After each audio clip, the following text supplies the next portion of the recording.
Pemirsa, sejumlah pihak menilai aktris Sandra Dewi terlihat santai meski sang suami Harvey Muiz terjerat kasus dugaan korupsi timah.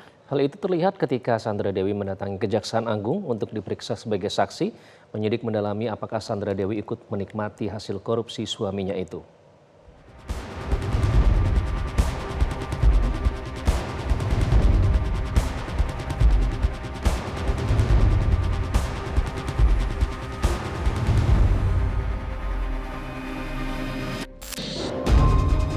Salam sarang heyo disampaikan Sandra Dewi saat mendatangi Kejaksaan Agung untuk diperiksa terkait kasus korupsi timah suaminya Harvey Muiz.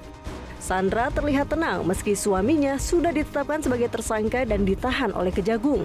Hari ini merupakan panggilan pertama Sandra Dewi sebagai saksi, di mana penyidik mendalami apakah Sandra Dewi selaku istri Harvey mengetahui dan menikmati harta kekayaan suaminya yang merupakan hasil korupsi.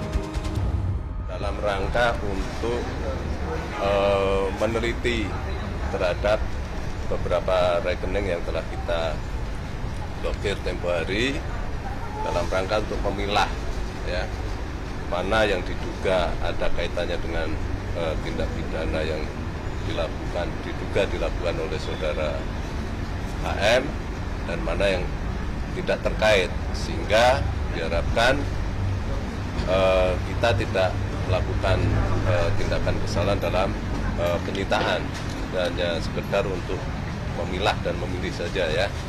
Itu mungkin urgensinya hanya sebatas itu ya.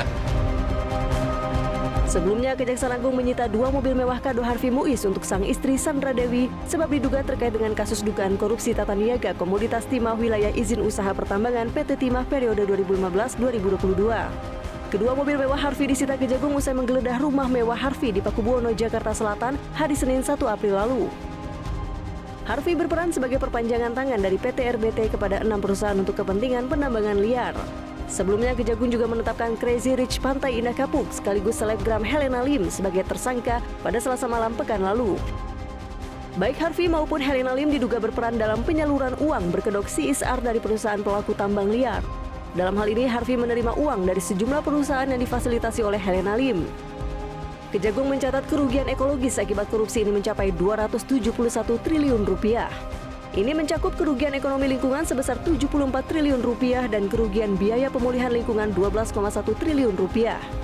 Hingga kini ada 16 tersangka yang sudah ditahan dan ratusan saksi sudah dimintai keterangan. Dari Jakarta, Tim Liputan Metro TV.